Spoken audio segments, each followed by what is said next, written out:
life's more plaguing question. What is life all about?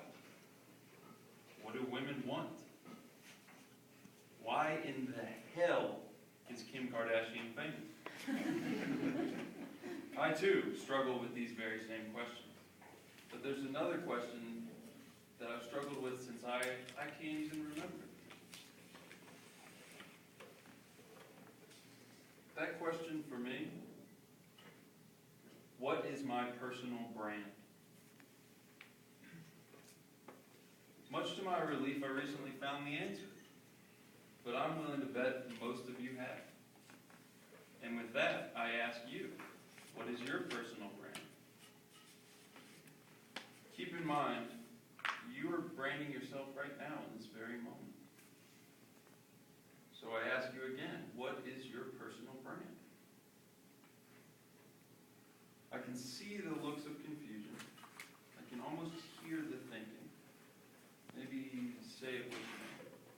That's really not that hard of a question. Huh? What? His glasses make him look smart, but looks can be deceiving. Allow me to rephrase. What is your identity? And I'm not talking about this little piece of plastic you waited 3 or 4 hours in line for. No. I'm talking about your personal brand.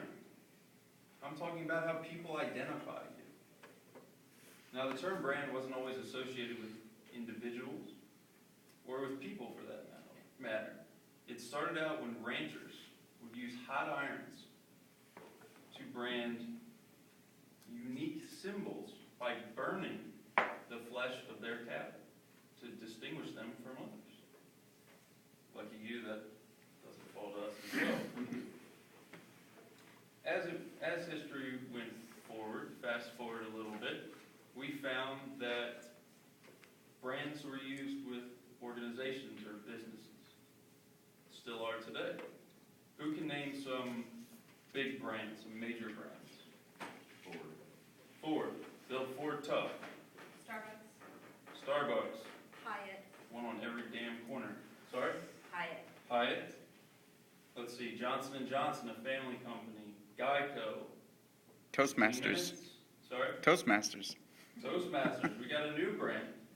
I don't know if they're quite as big as some of those other ones, despite what they like to think.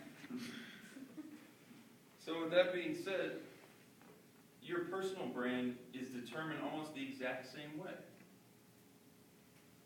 You probably don't have an official logo, but I'm sure you have a look, a style, a haircut that you always get, a car that you tend to drive, or would like to drive in some cases.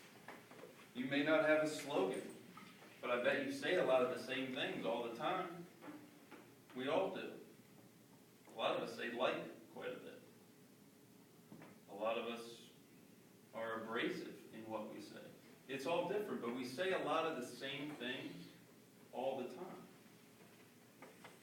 So let's look at a major corporate brand as a specific example, and I think it's one everyone here will be familiar with. And when I say this brand, I want you to really think, just kind of feel what comes about. Whether that's an image, a sound, a texture, a taste, anything at all. Nike. What comes to your mind? Just do it. Swoosh. Fitness. In the back? Michael Jordan. There you go. I'll tell you what comes to my mind, and I'm willing to bet it's the same for a lot of you. I hear "just do it" in a confident voice. I see yellow finish lines and rusty scoreboards. I get the sensation of calloused hands and sore muscles. I smell fresh cut grass and hot asphalt. I taste mud, a little bit of sweat, and hopefully some cold water. And what do I feel? What What do I really feel? I feel empowered. I feel determined. And that's exactly what Nike wants. Now, what is Nike really? Well, according to Wikipedia, Nike is a publicly traded supplier of sports equipment and sportswear. What? That's not even on the... You couldn't fathom the difference there, the gap that they have created. So how did they take something so bland, so dry, so boring, and make it anything but? Intentionally or not, Nike and all brands stimulate our senses. These experiences collectively determine our perceptions. Your personal brand is no different.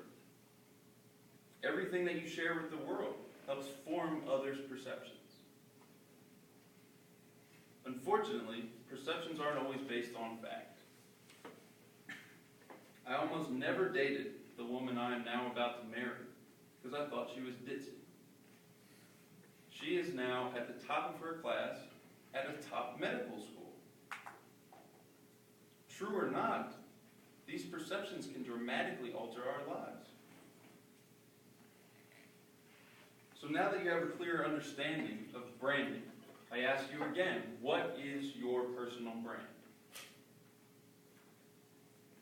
Work through your six senses and you'll have your answer. How are you heard? Do you have an accent? Do you talk quietly? You have a fondness for profanity? How are you seen? Do you wear Christmas sweaters in the middle of August? Do you text while people are talking to you? Do you roll your eyes at people's comments? How are you felt when touched? Do you have a death grip of a handshake? How do you smell? How do you taste? And most importantly, how does this unique combination stimulate other senses? This will often vary depending on your audience. But once you determine what your feelings are that you produce and who you produce them for, are those really the things you want them to feel when they think or interact with you? If the answer is yes, congratulations. Keep doing what you're doing. If the answer is no, take some time, analyze, understand. What do I want? What feelings do I want others to embrace to feel when they think about me?